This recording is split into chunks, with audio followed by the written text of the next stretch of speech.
What's up, everyone? I am here and I'm going to go live with Cody from Grassroots Co-op. And it's going to be incredible because we're going to talk about what's really going on in the meat business. We're talking about grass-fed, the good stuff. And we're going to talk about why there's actually a meat shortage, even though farmers, industrial farmers, the kind that we don't want to support, why they're actually killing animals because they can't get them to market, and why small farmers are actually doing better. And I just did this podcast with him. You've got to check it out. You will learn some amazing stuff about where food comes from, how you're supposed to feel when you eat it. And it's going to be a good interview. All I have to do, hey, there I see him. View. I'm going to add him in right now. Cody, all you have to do is accept that, and we're going to be good to go. All right. Connecting. It's going to happen. Hey. Hey, there we go. All right. Hey, so, Dave. Cody, it looks like you're outside right now. Yeah, is that okay? Of course it's okay. In fact, I think I'll do the same thing because we're both on farms now, aren't we? We are. Oh, here's a question from Christy. I've been a vegetarian since birth. How do you advise I add meat products into my diet?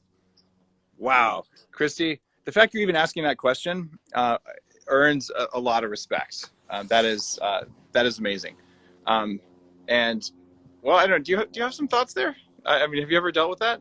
Yeah, well, so my wife was vegetarian before, at one point in her life, and we actually have several employees at Grassroots who used to be vegetarian or are actually currently vegetarian, and Yep. just we're doing so much. So, I would say start really slow and sort of work your way into it. And I would say, a lot of people will start with or maybe chicken. It's a little bit lighter. So I'd say pasture, grass-fed beef is a good place to start from my standpoint. But start slow and sort of work your way into it. Make it I always advise have meat as a it's eat better quality but less meat. Have lots of vegetables around that.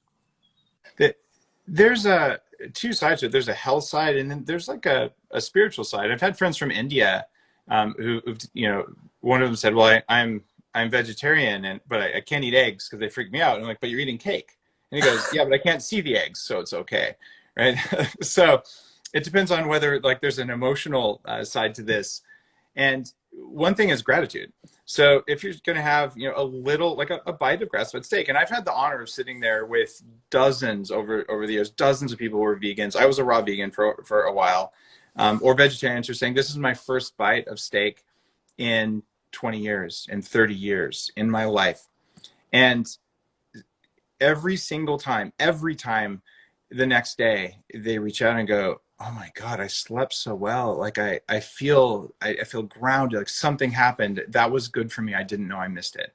So this is not a call to eat a pound of steak a day, even though if you look at what Cody's doing with his company, man, Grassroots is doing good stuff, but it's not about that. In my last book, I'm like, eat less meat, eat a lot less meat, spend more on it, but focus on gratitude. You can be grateful for the animal. And you guys know I eat my own animals. And in the podcast, we talk about that. What's it like? So I have a dozen sheep and a dozen pigs on the property right now, and I feed them and I take care of them, and they have names.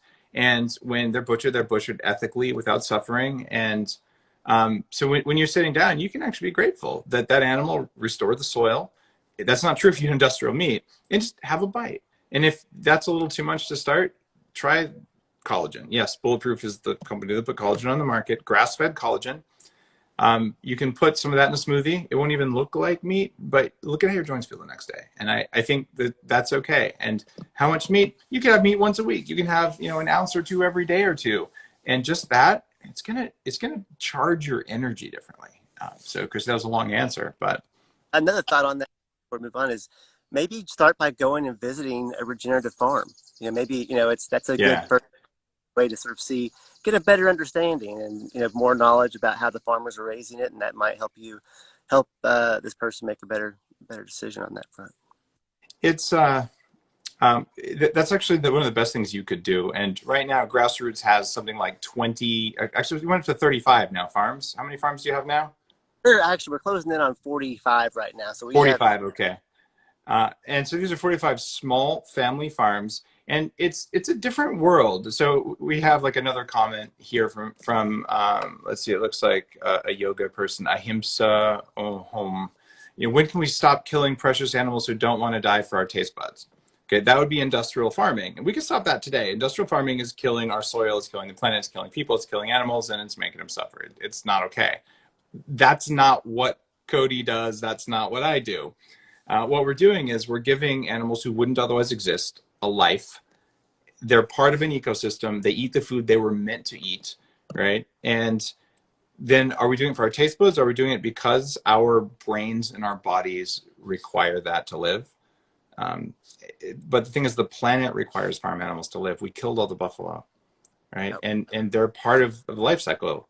And you can't, in fact, we talked about this on the podcast, but Cody, what happens on the farms to the soil when they have animals versus farms that don't have animals? Yeah, well, so cattle are like their function in the world, they exist really, they're evolved to be pruners out on the pasture, right? Their job is to go out and prune and trample grass down into the pasture.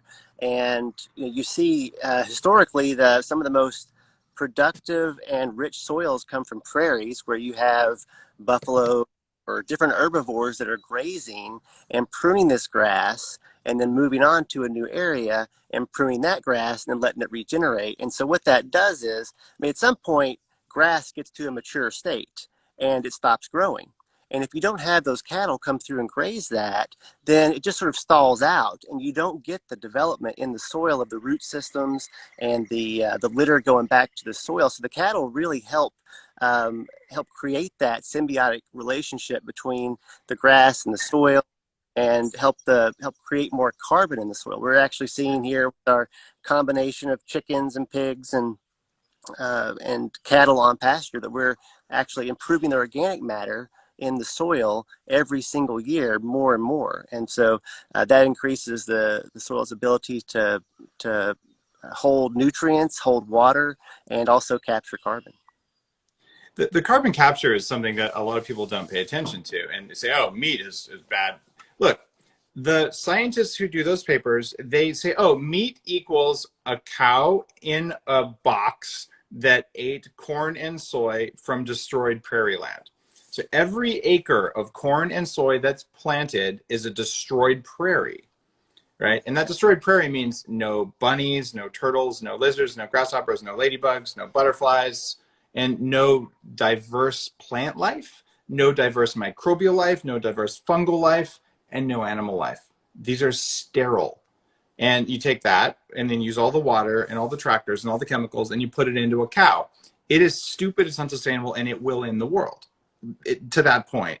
And then there's all the antibiotics they get that even like spreads everywhere. So this is bad news. And that's why I have not touched industrial meat in more than a decade. So I will eat the vegetarian or the vegan meal every single time. But if you do that, and we're all vegan here for quite a while, if you do that for a long period of time, your ability to execute as a human being what you're here to do will go down. I have thousands of people who are recovering from a vegan diet on the Bulletproof diet. So how do you ethically live with this? I went out, I moved on to a farm. I have been working on this for 6 years to do this because, hey, should I know how to go to the butcher and how to actually butcher a sheep and learn how to use the bandsaw? Yeah, I did all that, right? Because this is the only way I know of to show up the way I can show up. So how do we do it ethically? How do we do it to build soil? I helped to fund the Carbon Capture X Prize, right? This is how we're going to use technology. And guess what I learned from all that? Soil. That's the best technology for capturing carbon right now. So you need animals to do it. And that's where this middle ground works. I have my animals. For most people listening to this, you don't have the ability to live on a farm, or maybe you have the ability. It's just a lot of work. I could see if you said, I don't want to do that. And Cody's smiling because, yeah, it's work. What Cody did is what I was dreaming about. Like, how do I make it so if I still lived in Silicon Valley, I could do this, right? And the answer is you have to be able to buy meat from someone who does it right. And what we talk about together, and Cody runs Grassroots, which is the highest end meat you can get with tracking, where every piece of meat has a QR code that tells you exactly which animal on which farm from which farmer. It's all trackable, all traceable, so you know what you're getting. None of these hamburgers with 1,000 cows all blended together and all that garbage. So all of that is really important. But if you can't get it from a local farm, and we both tell you, if you have a local farmer who lives down the street, there's a farmer's market like the one in Mountain View I used to go there and buy it, and look the guy in the eye, look his kids in the eye, and say thank you for your work, right? And so, well, wait, farmers markets, 6 foot social distancing, whatever. What's left is, okay, the few farmers who can afford to do this kind of stuff, they're all banded together by grassroots, so you can get it. How long has it taken you to do this, Cody?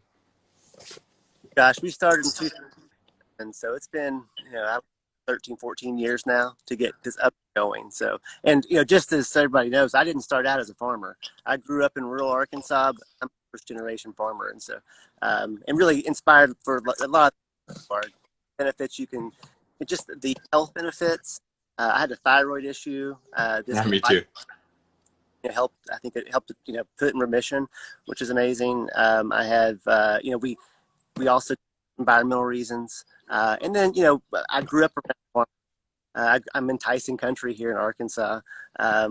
Seeing what the industrial meat production system does to farmers and communities, and so we're on a mission to change that. So. And on our podcast, we actually went on with the guy who does the meat processing for the network that you put together.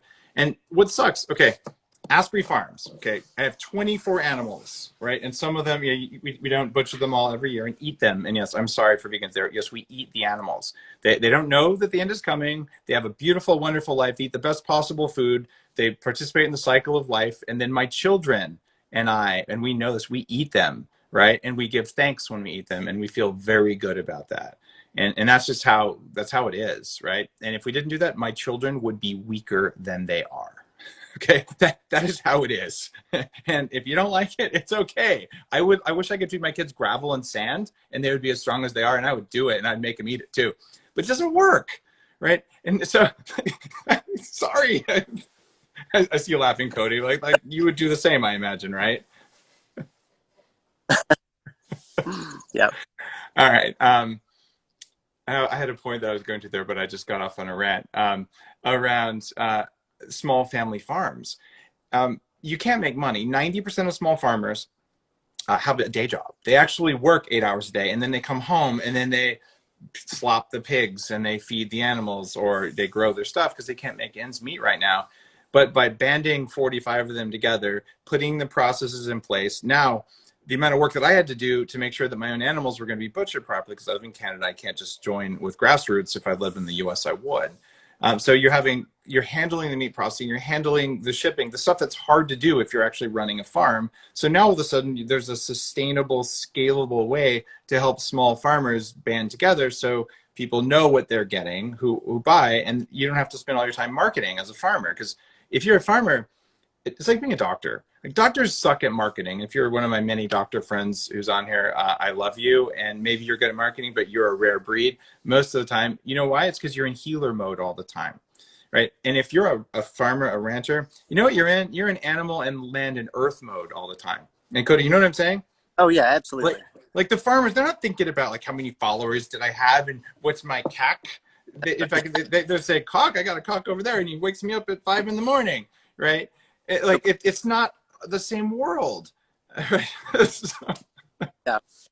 Yeah, and most farmers don't want to do that, right? They want to take care of the animals, take care of the land, but the problem is there's just not very many options. I mean, either you sell through the industrial meat supply chain, or you can't. You have to go out and find a market yourself, which is not easy.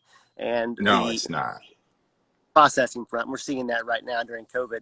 That infrastructure does not exist to support small scale farms. It's all centralized, where you have one facility that does 5% of the pork in the nation. So there's all kinds of challenges and barriers to entry for small scale farmers, for sure. And so we're working to help break those down.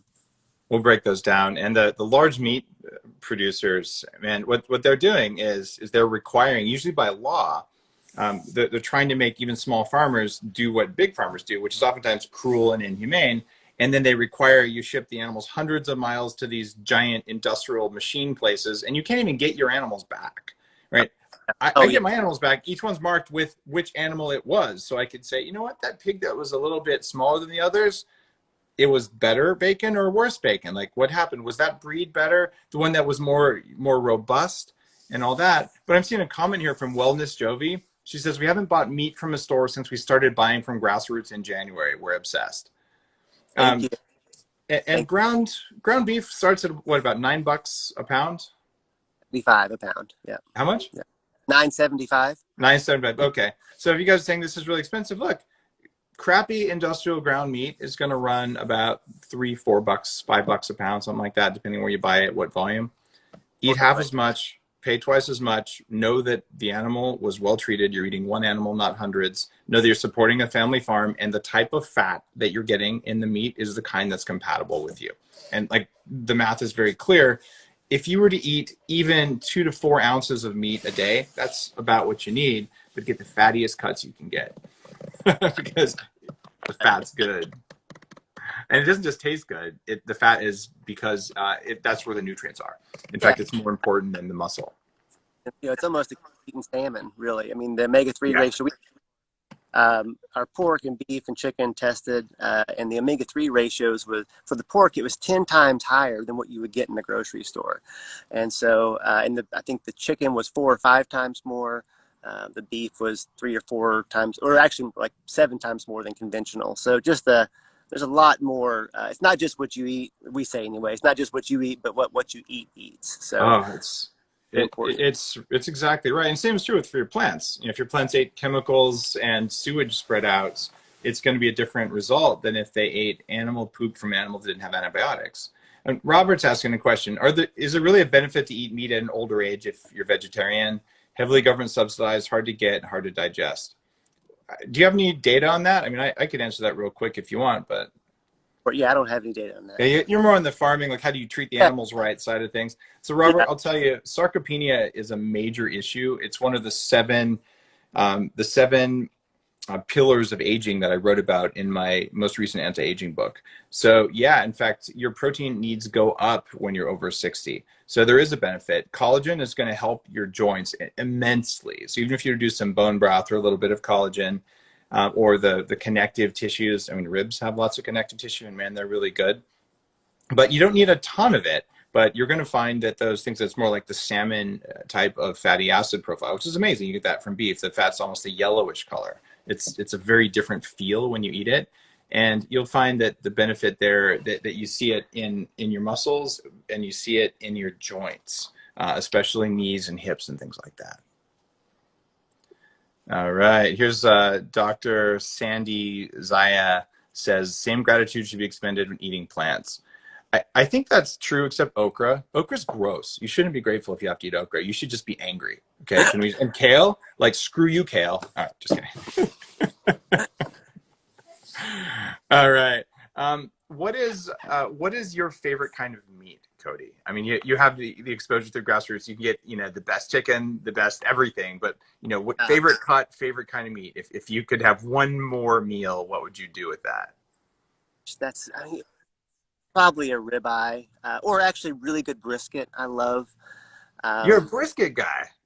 Love really good brisket. I have this recipe where I do a sous vide brisket for like 36 hours. And incredible. It's so good. I love it. Let's talk sous vide for a second. So people don't know what that is. Sous vide's a cooking technique that came out of something called molecular gastronomy. And this is when engineers like me basically said, what would happen if we used weird chemistry stuff on food? And this is going back to, like the early 2000s, it really started happening. And I, at the time, was into this because I'm a super weird nerd kind of guy. So I bought this sushi, like a commercial sushi cooker from sushi rice cooker, and a laboratory temperature controller, and you'd like vacuum seal your meat. And it turns out the guy who was leading all this was Nathan Mervold. It was the CTO of Microsoft. And he had this like second life as like a high-end chef. And as he moved out of Microsoft, he started this whole, amazing modernist cuisine, like $1,000 head of cookbooks where you look at every kind of protein. And the Bulletproof diet, you guys wouldn't know this. It is based on, okay, where did your food come from? That's why grass-fed has been something I've been beating the drum on for 10 years. The reason there's grass-fed yogurt all over the place.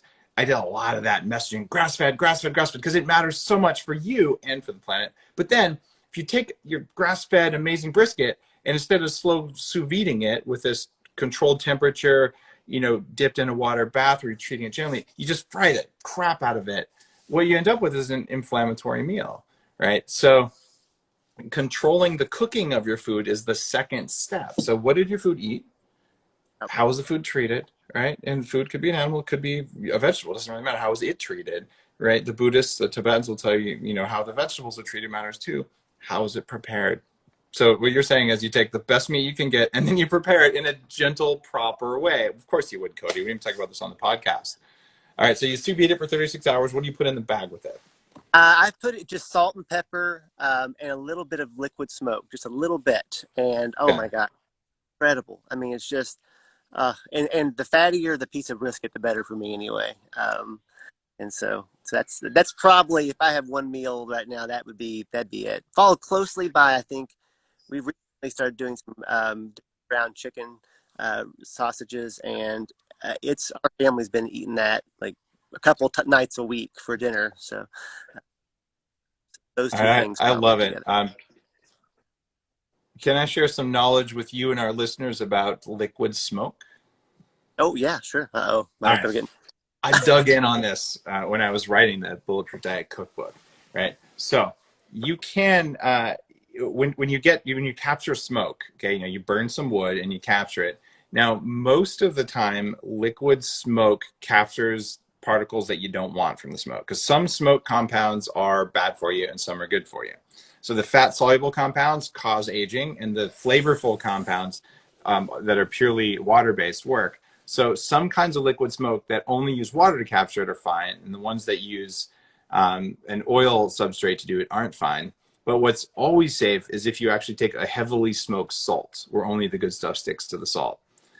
So what I would say is you can get like an alder smoked or hickory smoked or applewood smoked salt. Like the salt should be dark colored. Some salts, they just like wave it, smoke over it. No, not like that. I mean, we're talking like you put it in your mouth like, whoa, that's hickory. If you try that instead of the liquid smoke, you might get a more authentic smoke flavor, but it may actually shift the health into the right way. Because some liquid smoke stuff is it's like full of advanced glycation end products and others isn't. So it depends on the brand, and I'd have to like actually go to the website for each manufacturer, and I haven't characterized liquid smoke in a while, but play around with that. You might find that you can get exactly the smoke profile you want, because I mean, if you sous vide a brisket for 36 hours, every little thing matters, right? Yeah, that's a great idea. I love it. Okay. All right. Let's see. Sabu Tiban says one day we're going to meet in Kuwait. I was just on the phone with Abu Dhabi this morning. Let's see. Nearby, you're part of the world. Oh, here we go. This is great, Cody. Josie Gahan says, we ordered a half a grass-fed cow for the family, but we're disappointed with all the not yummy cuts we were stuck with, like rump roast. She didn't say that, but I'm just guessing. What do you recommend? Okay, this is a great question for someone who knows more about cows than me. Cody, what's your take on that? So I would say low and slow for raise those cuts. I mean, that's something that we occasionally see when folks will buy like a chuck roast from us. Like, I mean, two of my favorite cuts off of so chuck roast, which is a shoulder of a steer, or just a pork shoulder roast, or some are called pork butts too. It's from the shoulder of a pig. Those are cuts that if you don't cook them long and slow, they're going to be really tough. But if you do cook them long and slow, it almost like magic happens, and you end up with an incredible meal. So I would say for those kind of things, long and slow. I don't know. Maybe they're talking about like maybe beef tongue or something like. If they got something like that in their as part of buying half the cow, then that's something that you got to, I think, I've actually never cooked one, but I do love lengua. Lengua I was going taco. to say beef tongue is great. I mean, it sounds gross, but you don't want the taste to taste you back. You got to peel off the outer layer. But the inside of it's very tender, and it's a traditional Spanish food or Mexican food. I grew up in New Mexico, so lengua tacos, it's good. what I'd recommend, since you're ordering a half a grass-fed cow, you can usually say how you want it processed. So what I do is, I'm like, all right, guys. In fact, we just bought a half a cow from George, our friend who lives like right down the road. In fact, I'm talking to him right now. Asprey Farms only does lamb and sheep. You can only buy it in like 2 local stores in Victoria. We're going to actually make food at the Bulletproof Cafe I'm opening in Victoria. So what I want to do though is be able to include beef. So I'm like, hey, George, with our half a cow, could you just grind everything that's not ribs or a high-end grilling cut? And of the ground stuff, give it half of it to me and just, ground 1-pound packs. The rest of it, can you put it in sausage? I'll give you the herbs, and I grow all the herbs in my own garden. So I've got, a garbage bag full of rosemary, and throw that in there, and some smoked salt. And so you literally can say grind it, or you go for $200. You can buy a sous vide device now. It's so easy to do. They're controlled from your iPhone or your Android phone. You clip it on the side of a pot full of water, and it keeps the water at exactly 127 degrees. And you put the stuff in a vacuum seal bag or a jar if you don't want the bag. And then it just bathes it. And you can take the worst, nastiest things, or like short ribs are real tough to eat, and you just circulate that water, and you do it for 24 hours, 36 hours, and what comes out of there, it's still pink. You know what I'm talking about with your brisket, right? And you do that, and it's mouth watering. You can slice it with just like a normal butter knife, and it's wonderful and amazing. So there's your answer, Josie. Discovered Gem says, love what Grassroots Co-op is doing. Let's see. Here we go. Some stuff. Now follow a lingua de. No, that's not Spanish. That's got to be French. Sorry, guys. I can only say it in Spanish because you've got little tildes on stuff that doesn't belong there if it's Spanish. Okay, here we go. I feel like most people would support this, but this shit's expensive for the common person. That's Edward. Talk to me about price. How do we make this cheaper? How do we make it more abundant for the world? Because I care so much about this. Yeah, I get it. Now, it is expensive compared to what you buy in the grocery store. I think just, to kind of draw a comparison, we are, like, the industrial meat system is set up to produce, like, their focus is producing the cheapest possible meat. The cheapest meat possible, right? So everything they do is focused on that. And at the environment, expense of the farmers, at the expense of the employees. It's just, sorry, I got one of our livestock guardian dogs is coming over here to see what Nice. I'm up to. Big, furry white mess. If it wasn't raining outside, my sheep would be milling around outside. So I love it. He goes out every night. Anyway, I think that right now, I think add more farmers across the country, more networks like Grassroots, where you have farmers working together, working in partnership with great processors like Andy, who you mentioned earlier, Grassroots is partnered with. I think that as we increase our, the number of farmers and improve the infrastructure to support those farmers, we can be more efficient and bring down the price of this, I think, over time.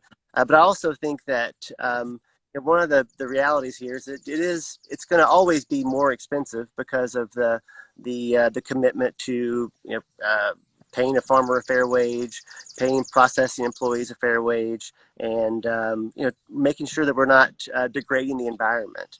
And so we've always said, we're not rich, we're farmers here, and we eat this stuff, but we have to give up some things to do that. And that's one of those things is we don't eat a lot of meat here, actually, at our, even though we are livestock farmers, and also that we eat cheaper cuts, and we can take a chicken and make that go a long way, 3 or 4 meals out of one chicken.